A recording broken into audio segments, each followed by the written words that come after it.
वक्रतुंड महाकाय कोटि सूर्य समप्रभा निर्विघ्नं कुरु मे देव सर्वकार्येषु सर्वदा। बोले सर्व श्री आशुतोष भगवान की जय, श्री गुरु माँ आशुतोष सांवरे जी की जय, सर्व श्री बाबा आशुतोष सांवर महाराज जी की जय, सच्चे दरबार की जय। आदरणीय भगवत प्रेमियों, आज के हमारी चर्चा का विषय है द्वंद्व क्या है। द्वंद्व, सबसे पहले हम समझ लें द्वंद्व क्या होता है। जैसे राग और दिन, सुख और दुख, लाभ और हानि, जय के साथ पराजय, यश के साथ अपयश, एक के साथ दूसरा जुड़ा हुआ होता है। जहां रात है तो रात्रि के बाद दिन भी है। जीवन में यदि दुख है तो सुख भी होगा। जीवन में यदि शारीरिक कष्ट है तो उस कष्ट से आपको मुक्ति भी मिलेगी। इन द्वंद्वों के बीच मनुष्य का जीवन है। मनुष्य का जीवन इन द्वंद्वों की जो आधारशिला है, उसी आधारशिला पर मनुष्य का जीवन निरंतर गतिशील हो रहा है। जैसे नदी है, नदी दो तटों के बीच में रहते हुए बहती है और बहते हुए वह नदी अपना लक्ष्य सागर को बनाती है और सागर तक पहुंचती है। यद्यपि उस नदी का जो सागर तक पहुंचने का जो आधारशिला है वे दो तट हैं, किंतु नदी उन दोनों तटों के साथ अपना संबंध स्थापित नहीं करती है। केवल उस नदी का कार्य है कि दो तटों की सहयोग से वो सागर तक पहुंचे। उसी प्रकार से मनुष्य के जीवन में भी होना चाहिए। मनुष्य के जीवन में भी यह चिंतन होना चाहिए कि मेरे जीवन में ये जो सुख दुख है, इन सुख दुख को इस लाभ हानि के बंधन से मुक्त होकर के मुझे ईश्वर के घर जाना है, परमात्मा के घर जाना है। जिस प्रकार से एक बिछड़ा हुआ बालक, कोई बालक है, अगर वो अपने माता पिता से बिछड़ जाता है तो उस बच्चे को आप चाहे कितने ही कीमती खिलौने दो, खाने की सामग्री दो, या उसको अच्छे से अच्छे स्नेह और दुलार के साथ रखो, किंतु वो बच्चा वहां टिकता नहीं है। उसे कुछ भी नहीं चाहिए। वो बच्चा अपनी माँ को खोजता है कि मुझे सबसे पहले मेरी माँ चाहिए। वो बच्चा उन सभी खिलौनों को त्याग कर माँ को ढूंढता है। माँ तक पहुंचने की वह जिद्दोजहद करता है। किंतु एक वह भी बच्चा है या भगवान की संतति है जो संसार में तो आया, संसार को ही सब कुछ मानकर बैठ गया, संसार को ही सत्य मान लिया।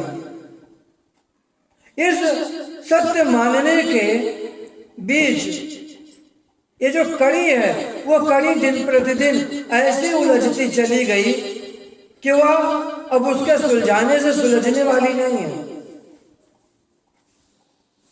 भगवान श्री कृष्ण गीता के माध्यम से यही बात कहते हैं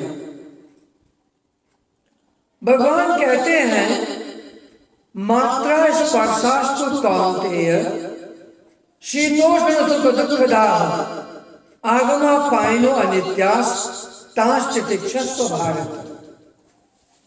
भगवान ने कहा है अर्जुन, भगवान ने यहां पर एक संबोधन दिया है अर्जुन को, कौन्तेय कहा है। कौन्तेय क्यों कहा? राजा भोज की एक ही पुत्री थी जिनका नाम था कुंती। कुंती के कारण भोज के जो राजा भोज थे उन्हें लोग कुंती भोज के नाम से जानते थे। इसलिए कुंती भोज से जो उनकी पुत्री थी उनका नाम था कुंती। कुंती के पुत्र होने के कारण अर्जुन को कौन्तेय कहा गया। लेकिन कुंती जब से राजा भोज के यहां से जब से उनका विवाह हुआ, विवाह से लेकर महाभारत के युद्ध के अंतिम पड़ाव तक उनके जीवन में सुख नहीं आया, कोई सुख नहीं था उनके जीवन में। जब वो अपने राजघराने में थी तो उनको एक पुत्र की प्राप्ति हुई जो उनके विवाह से पहले की संतान जो कर्ण के नाम से जाना जाता है, वो उस दुख से उबर नहीं पाया। उसके बाद जब उनका विवाह हुआ तो आई, उसके बाद उनके पति का स्वर्गवास हो गया। उस दुख से वो उबर नहीं पाई थी। फिर भी उनके संतानों ने जैसे तैसे उनकी सेवा करते हुए उन्हें सुख देने के लिए राज्य की स्थापना की। राजसूय यज्ञ हुआ और राजसूय यज्ञ के बाद युद्ध कीड़ा हुई और वो फिर वनवास चले गए पांडव। फिर से उनके जीवन में दुख आ गया। पांडव जब वनवास समाप्त करके लौटे तो महाभारत युद्ध सामने खड़ा था। ये जो द्वंद्व था, इसी को तो द्वंद्व कहते हैं कि व्यक्ति प्रयास किस चीज के लिए करता है? सुख के लिए। तुलसी साहब एक संत हुए हैं, वो कहते हैं कि सुख के यत्न बहुत किया, सारा प्रयास सुख के लिए तो करते हैं। सुख के यत्न बहुत किया, दुख का किया न कोई। दुख का कोई प्रयास नहीं करते हैं आप लोग। लेकिन कहते हैं, तुलसी साहब कहते हैं कि तुलसिया अचरज है और अधिक अधिक दुख हो। जितना सुख का प्रयास करते हैं उतना ही अधिक से अधिक आपको दुख मिलता है। इसी बात को जो है कि भगवान राम के समय में हम समझते हैं। भगवान राम जिनका राज्य अभिषेक होने जा रहा था, पूरा नगर धूमधाम से सज रहा था कि कल हमारे राम राजा होंगे, कल राम राजा होंगे, राजा बनेंगे। लेकिन एक ही रात की तो कहानी थी। एक ही रात्रि में एक घटना घटी कि महारानी कैकेयी ने कहा कि राम को राजा नहीं बनाया जाए, मेरे पुत्र भरत को राजा बनाया जाए। राम को 14 वर्ष के लिए वनवास। सुख के स्थान पे क्या मिला? उन्हें दुख दे दिया गया। निषाद राज केवट, उन्होंने जब देखा कि भगवान राम कल वो राजा बनने जा रहे थे, आज वो वन में पत्थरों की सैया पर ऐसे लेटे हुए हैं, उन्हें कितना दुख होगा। और अत्यंत दुखी हैं वो निषाद राज। वो कहते मेरे प्रभु श्री राम राजकीय वैभव को त्याग कर पत्थर की शिला पर लेटे हुए हैं और घास पुआल के बिछौने पर लेटी हुई माँ जानकी, मुझे अत्यंत कष्ट हो रहा है, कितनी पीड़ा हो रही है। किंतु लक्ष्मण जी का दृष्टिकोण बिल्कुल भिन्न है। लक्ष्मण जी कह रहे हैं, काऊ न काऊ सुख दुख कर दाता, निज कृत कर्म भोग सब भ्राता। हे भाई, कोई किसी को सुख दुख देने वाला नहीं है। कोई भी किसी को ना तो सुख देता है, ना कोई किसी को दुख देता है। निज कृत कर्म, आपके किए हुए कर्म ही आपको सुख भी देते हैं, आपके किए हुए कर्म ही आपको दुख देते हैं। कोई किसी को सुख दुख नहीं देता है, किंतु व्यक्ति वो ये सोचता है कि शायद मैं फला व्यक्ति के कारण परेशान हुआ, मैं उसके कारण सुखी था इत्यादि। वर्तमान समय की घटना याद आई हमें। वर्तमान समय का एक दंपत्ति परिवार था, पति पत्नी थे। किसी दुर्घटना से ग्रसित होकर जो पति था वह अत्यंत दयनीय स्थिति में हॉस्पिटल में एडमिट था, भर्ती था। पत्नी उसको देखने के लिए गई तो पत्नी से वो पति कहता है कि तुम्हें मालूम है कि जब मेरा पहला पुत्र जन्म लिया था, हम दोनों कितने खुश थे, कितने प्रसन्न थे, लेकिन उसकी आकस्मिक तबीयत खराब हुई, स्वास्थ्य बिगड़ा और बिगड़ता ही चला गया। इतने सारे पैसे लगे लेकिन हम उसे बचा नहीं पाए, उसकी मृत्यु हो गई। पत्नी ने कहा, हाँ हमें याद है। फिर पति ने कहा कि तुम्हें यह भी याद है कि जो मेरा बिजनेस, जो व्यापार था, कहां कहां तक फैला हुआ था कारोबार, उस कारोबार फैली हुई मेरी जो फैक्ट्री है ऐसे समय पर डूबी कि आज उसके बदौलत मैं कर्जे से उबर नहीं पाया। मेरे पास इतना कर्जा है, इतने का कर्जा ले रखा है मैंने, वो कर्जे से मैं दबा हुआ हूं। पत्नी ने सांत्वना देते हुए कहा, कोई बात नहीं, आज हम दुखी हैं।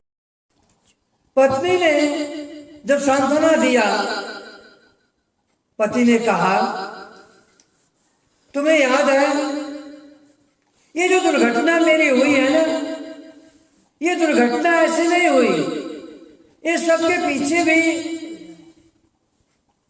भी एक कारण है, यह भी एक कारण है। पत्नी ने कहा, वो क्या कारण है? पति ने कहा, इस सब का कारण तुम हो केवल। ये सब का जो कारण है, इसके जड़ में केवल और केवल तुम हो और कोई और नहीं। पत्नी ने बड़े धैर्य के साथ, विवेकी पत्नी थी, कोई लड़ाकू अगर होती तो झगड़ पड़ती, विवेकी थी, समझदार थी। उसने कहा, ऐसा है, वो जो बड़ा वाला बेटा था ना, जिसकी बात अभी आप कर रहे थे ना, उसको मैंने जन्म दिया था, आपने नहीं। 9 माह कोख में मैंने रखा था, आपसे ज्यादा पीड़ा मुझे हो रही है और हुई थी। जिस व्यापार की, जिस बिजनेस की बात कर रहे हैं, उसमें आधा पैसा मैंने लगाया था अपने पिता से लेकर के, वो आज तक हमने उन्हें लौटाया नहीं है और न उन्होंने हमसे मांगा। और दूसरी बात, ये जो आपकी स्थिति हुई है, ये मेरे कारण नहीं हुई है, ये स्थिति इसलिए हुई है कि आपके दोस्तों ने, आपके जिन्हें आप हितैषी मानते हैं, उनके कारण हुई है। हमने आपको 20 बार कहा, समझाया कि आप इनकी संगति को छोड़ दीजिए, लेकिन आप नहीं माने।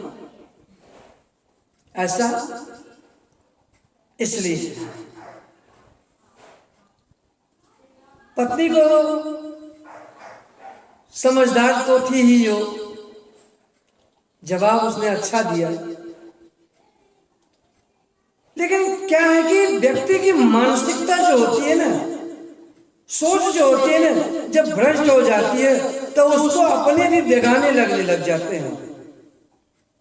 अगर अपनी सोच अगर बदल जाए तो सब ठीक हो जाता है। सारा चिंतन का एक विषय है।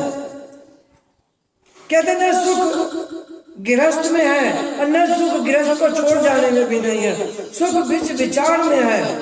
आपका विचार, आपकी सोच, आपका चिंतन कैसा है, वही आपके सुख और दुख को निर्धारित करता है। व्यक्ति की सोच कैसी है। मैं आपको एक व्यक्ति की सोच के ऊपर एक चीज बताता हूं। मान लीजिए एक घी का कनस्तर रखा हुआ है।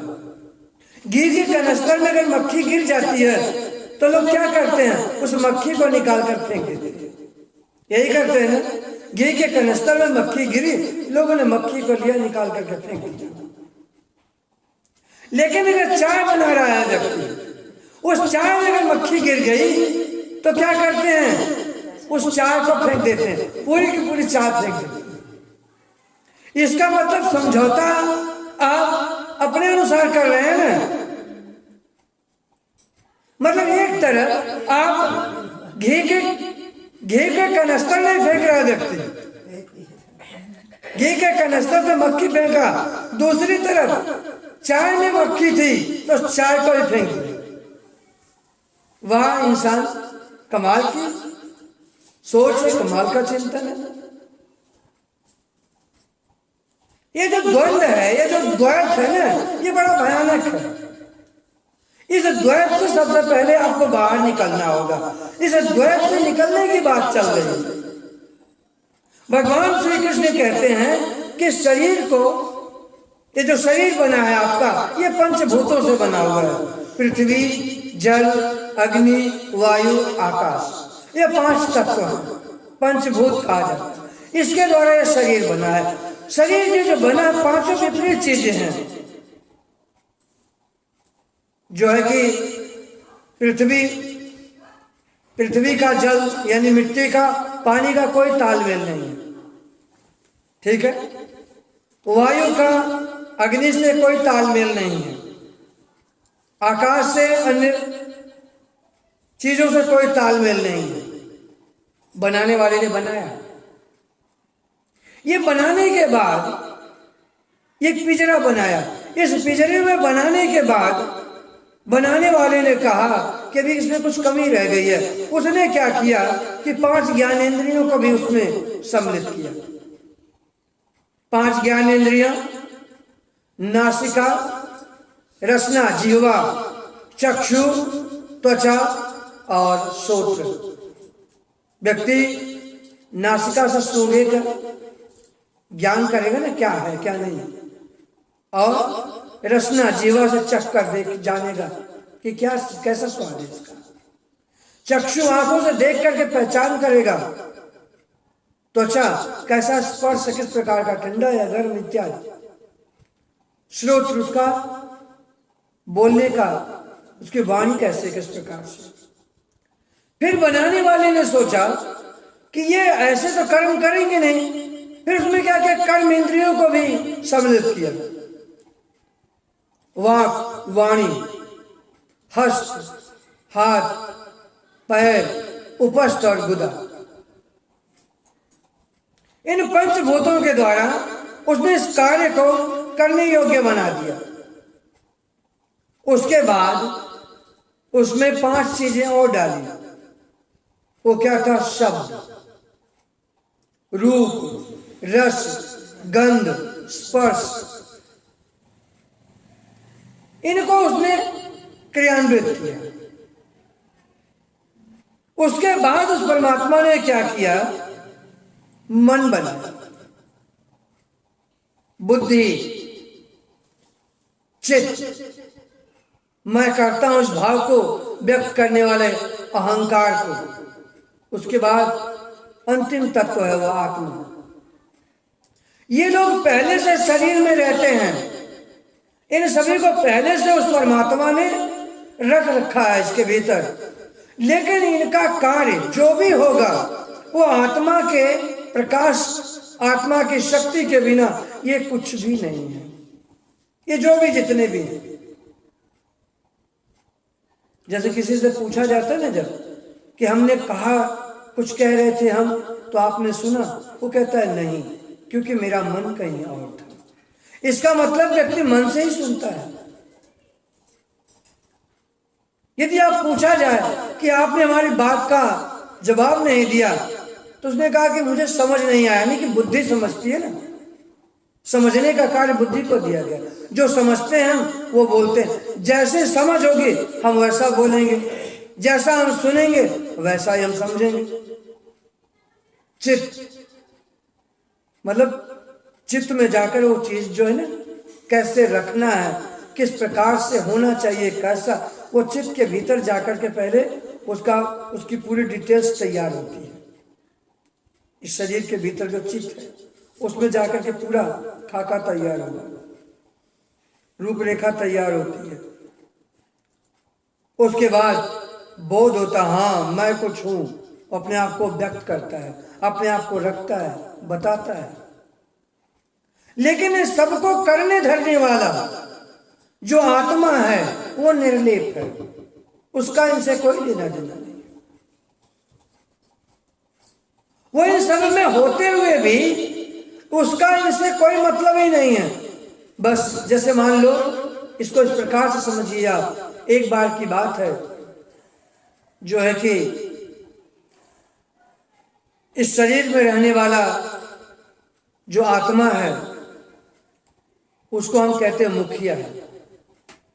एक बार वो मुखिया, मान लो एक घर है आपका, घर का जो मुखिया है वो मुखिया बिना किसी से बताए कहीं चला जाए, बिना बताए कहीं चला जाए, कई वर्ष व्यतीत हो जाए, तो जो घर में रहने वाले लोग हैं वो दावा करने लग जाते हैं, लग जाएंगे।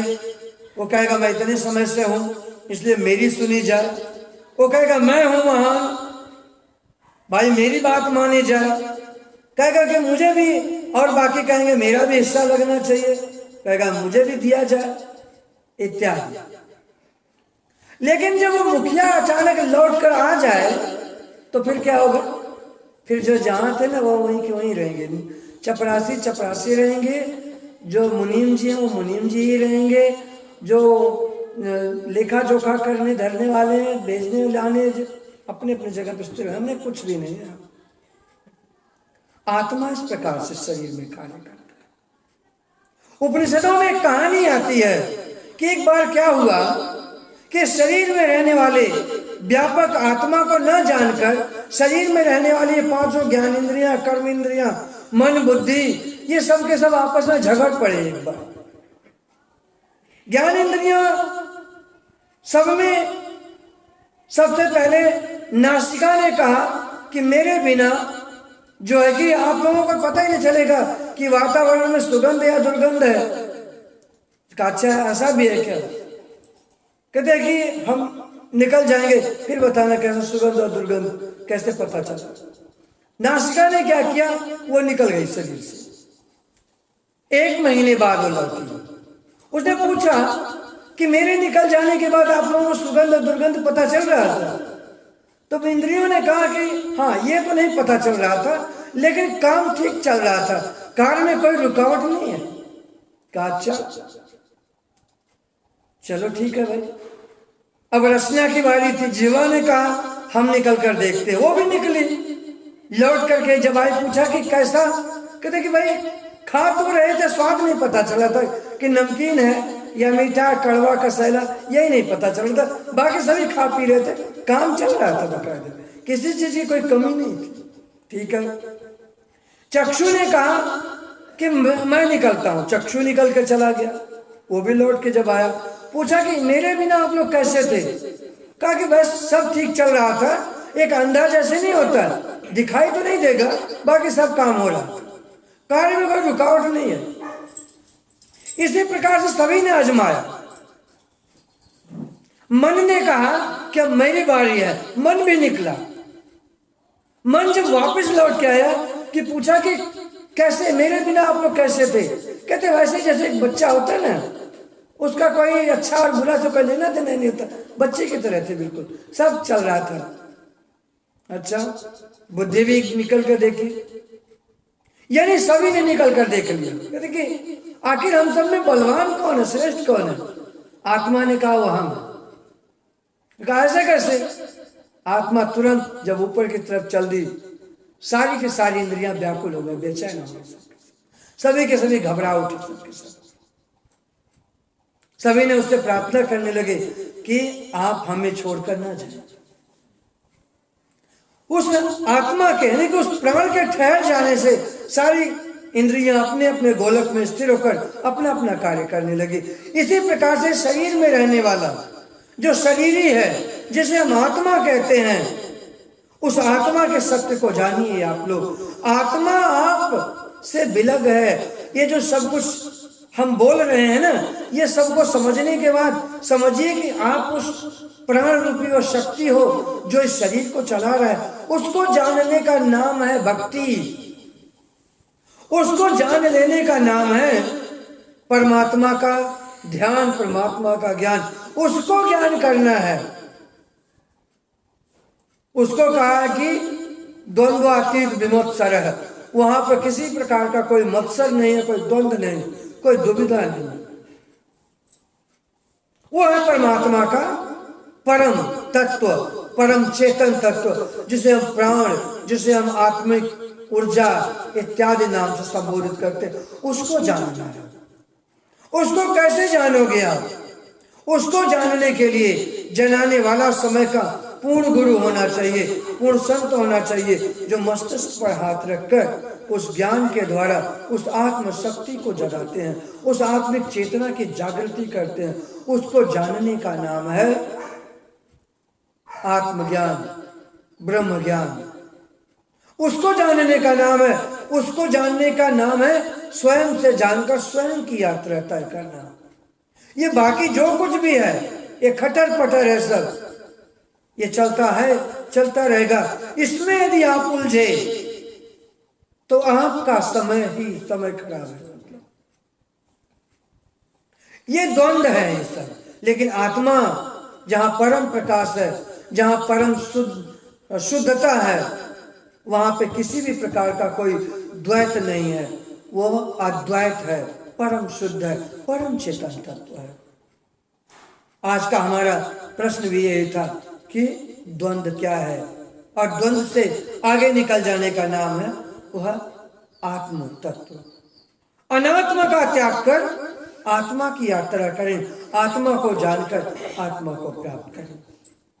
इसी के साथ ही ये प्रश्न यहीं पर समाप्त होता है।